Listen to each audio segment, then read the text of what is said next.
Hi folks! This video is going to talk about 4 different types of alkene reactions.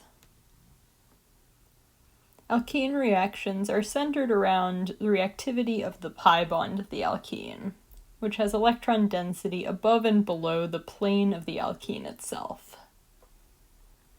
This pi bond could act as a base and could be protonated by treatment with acids.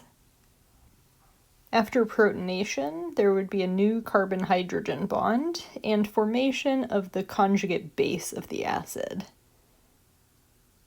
For this unsymmetrically substituted alkene, you would preferentially add the hydrogen to the less substituted carbon, so that the more substituted carbocation, that is more stable, would form. Alternatively, the pi bond could serve as a nucleophile instead, and you could have a nucleophilic attack of the alkene on an electrophile. This would form a new bond between one of the carbons of the alkene and the electrophile, and there would be a preference for putting the electrophile at the less substituted carbon to form the more substituted carbocation intermediate. One other thing to keep in mind is alkene stabilities. Alkenes range from being monosubstituted to tetrasubstituted, and more substituted alkenes are more stable.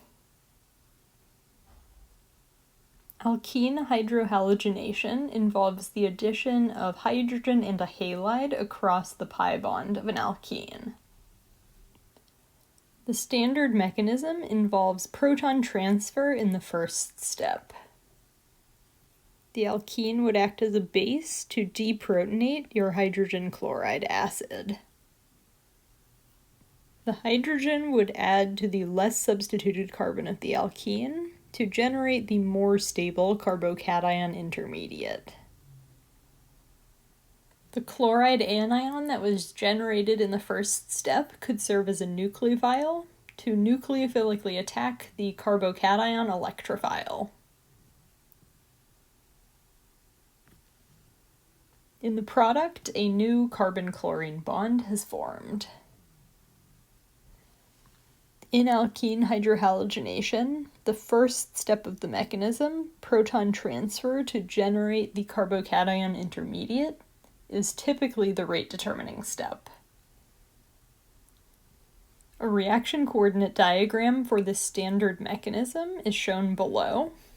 I would have 2 transition states for the 2 steps of the mechanism. The proton transfer transition state would be the rate-determining step. I'm deliberately drawing the carbocation intermediate as higher in energy than the starting material. And notice that this reaction takes 2 molecules and forms a single product. This is entropically unfavorable. However, as long as the temperature for this reaction is relatively low, the reaction will be exergonic overall. Because a carbocation intermediate is formed in alkene hydrohalogenation, carbocation rearrangements are possible. This appears in this isopropyl substituted alkene example. 40% of the product has the hydrogen added to the less substituted carbon of the alkene and the chlorine added to the more substituted carbon of the alkene.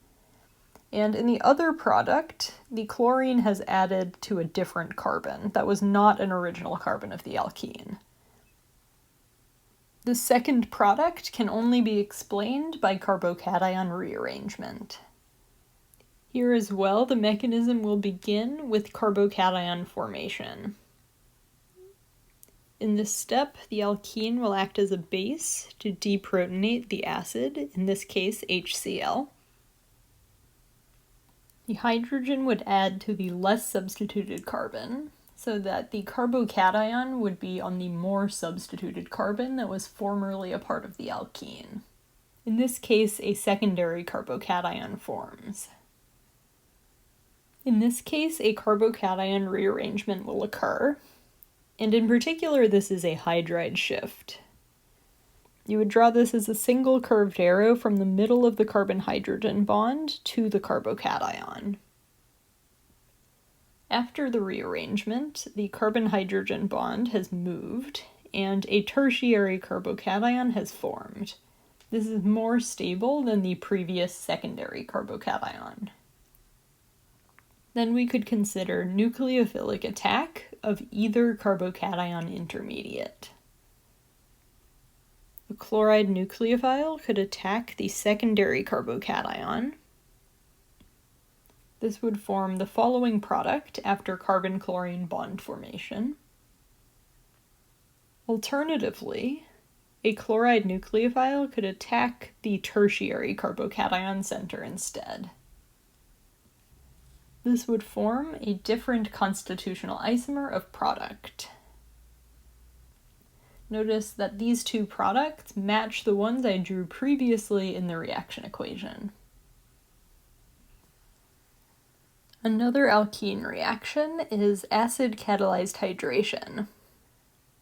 This involves the addition of water as H and OH groups to the alkene. The first step of the mechanism, as typically drawn, involves a proton transfer. The alkene acts as a base to deprotonate H3O+, the acid catalyst. The proton would be preferentially added to the less substituted carbon of the alkene so that the carbocation forms at the more substituted position. This carbocation intermediate is an electrophile, and there is water around that can serve as a nucleophile. The nucleophilic attack would form a new carbon-oxygen bond.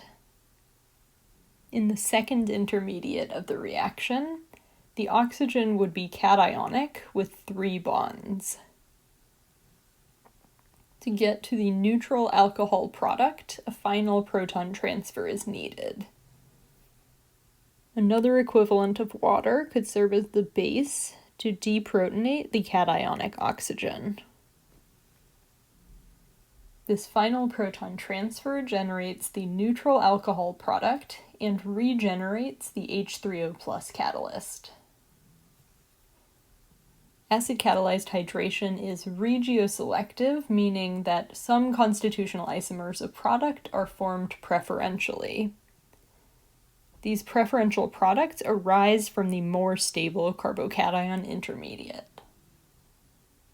In acid-catalyzed hydration, because a carbocation intermediate forms, carbocation rearrangements are possible.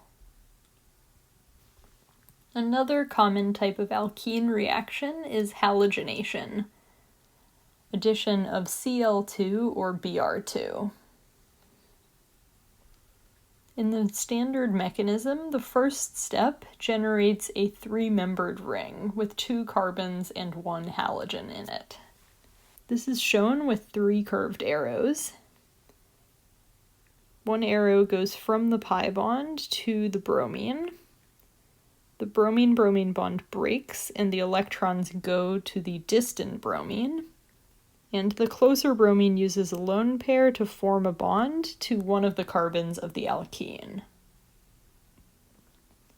This 3-membered ring, including a cationic bromine, is known as a bromonium ion.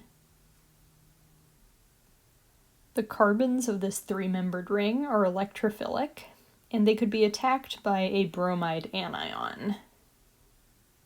This nucleophile would come in opposite the carbon-bromine bond, and the carbon-bromine bond of the ring would break and the electrons would go to bromine.